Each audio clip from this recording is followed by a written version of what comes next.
Baik, Assalamualaikum warahmatullahi wabarakatuh. Perkenalkan kami dari kelompok 3 akan membawakan presentasi yang berjudul uji kromatografi lapis tipis atau biasa disebut dengan KLP.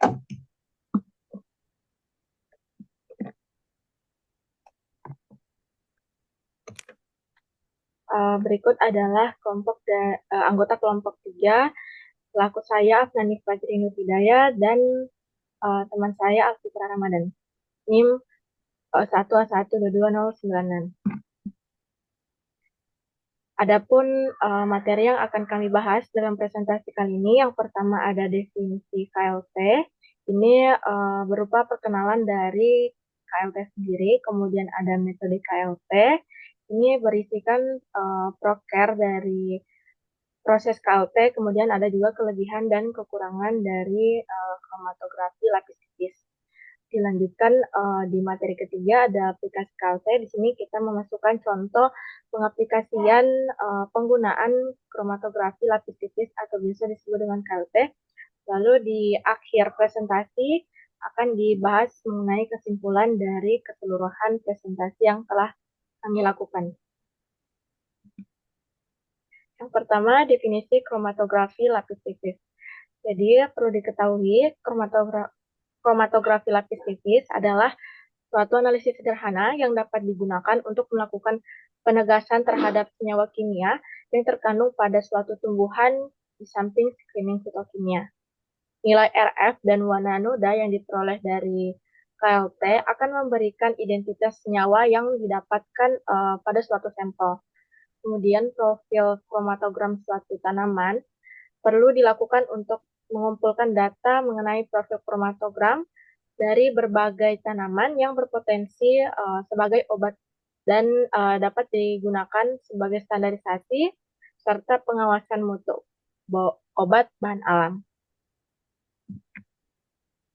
Baik, ada metode kromatografi lapis tipis.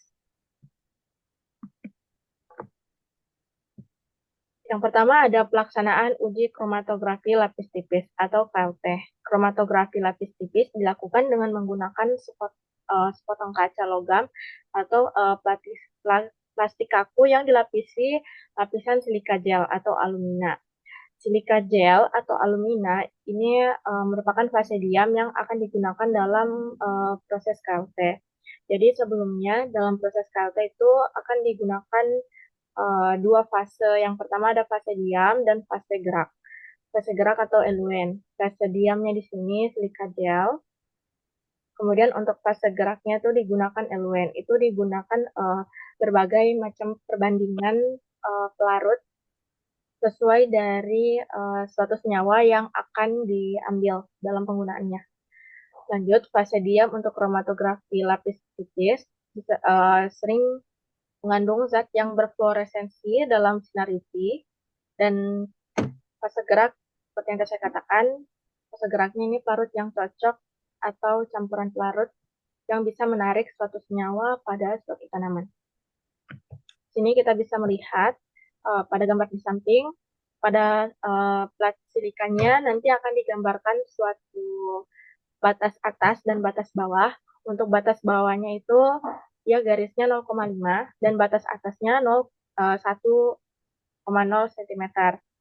Nanti ketika telah digambar batas atas dan batas bawah, nanti senyawanya ekstraknya akan ditotol di tengah plat di sini, dan kemudian ditotol secara hati-hati, jangan sampai totolnya itu berantakan, karena kalau misalnya berantakan takutnya nanti pas uh, proses penarikan senyawanya tidak bagus.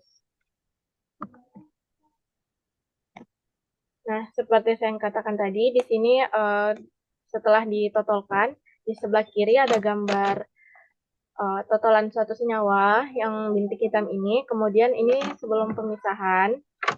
Nah, kemudian setelah ditotolkan, nanti dibuat eluennya, digunakan perbandingan pelarut yang sesuai untuk menarik suatu senyawa. Dan setelah ditotolkan, maka plat KLT akan dimasukkan ke dalam chamber yang telah berisi eluen atau fase gerak yang sudah dimasukkan, yang sudah dijenuhkan. Nah, ketika setelah dimasukkan dalam chamber, maka ditunggu prosesnya, ditunggu proses penarikan senyawa hingga sampai eluennya ini mencapai ke tanda batas atas, garis bagian atas. Nah, setelah itu nanti akan terlihat adanya penarikan senyawa seperti pada gambar. Di sini ada titik 2 lurus yang menandakan keberhasilan suatu penarikan senyawa pada proses KLT. Nah, seperti ini yang saya katakan tadi. Ini ada jarak yang ditempuh larut sampai tanda batas atas. Kemudian titik-titik warna merah ini adalah jarak yang akan ditempuh oleh suatu zat. Nah, setelah didapatkan hasil seperti ini, nanti akan dihitung nilai RF yang telah didapatkan dari spot-spot noda pada proses KLT. Nah, untuk nilai RF digunakan rumus jarak yang ditempuh zat per jarak yang ditempuh oleh larut. Nah, untuk kelebihan dan kekurangan akan dijelaskan oleh teman saya, Muhammad Alfitra Ramadan. Baik, terima kasih.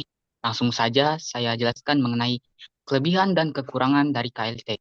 Yang pertama yaitu kelebihan. Teknik pemisahan dengan KLT memiliki banyak kelebihan karena KLT merupakan teknik yang serbaguna yang dapat diaplikasikan untuk hampir semua senyawa.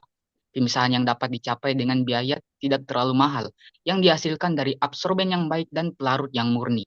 Pemisahan dapat dicapai dalam waktu singkat, sehingga memungkinkan KLT merupakan suatu teknik dengan jaminan keberhasilan dalam pemisahan campuran yang tidak diketahui. Selanjutnya yaitu KLT bisa menjadi pekerjaan yang kurang bersih, khususnya bila plat disiapkan sendiri. Biasanya para peneliti disarankan untuk menggunakan plat yang siap pakai. KLT dapat dibuat melalui kromatografi kuantitatif dengan memodifikasi peralatan kromatografi, dan ini memerlukan biaya yang tidak sedikit. Lebih baik untuk menggunakan analisa semi kuantitatif. Next.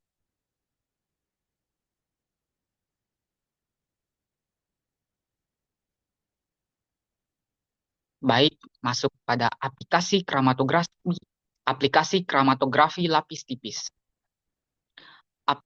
Aplikasi kromatografi lapis tipis. Contoh penggunaan metode pemisahan secara KLT adalah dalam menganalisa kadar piperin pada cabai Jawa dari daerah dengan ketinggian yang berbeda, di mana dalam jurnal dilakukan pengujian kemurnian piperin buah cabai Jawa dengan metode sokletasi dan maserasi buah cabai Jawa, yang di mana di dalam metode ini digunakan KLT dengan cara melarutkan kristal piperin dari berbagai asal yang berbeda ke dalam etil asetat. Kemudian diteteskan dengan plat silika gel 60F254 yang akan digunakan sebagai fase diam. Selanjutnya, dielusi dengan menggunakan eluen diklorometan berbanding dengan etil asetat dengan perbandingan 3:1 dan didapatkan nilai RF dari masing-masing daerah sebesar 0,592. Seperti yang terdapat pada gambar di samping, yaitu hasil identifikasi piperin pada ekstrak etanol 95% buah cabai Jawa di bawah sinar UV 254 nmr. Next.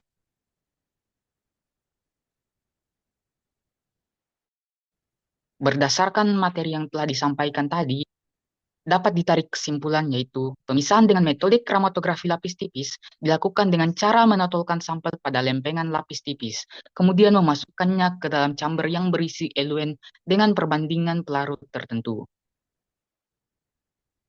Sekian yang dapat saya sampaikan, lebih dan kurangnya mohon dimaafkan. Wabillahi taufiq wal hidayah. Wassalamualaikum warahmatullahi wabarakatuh. Waalaikumsalam warahmatullahi wabarakatuh.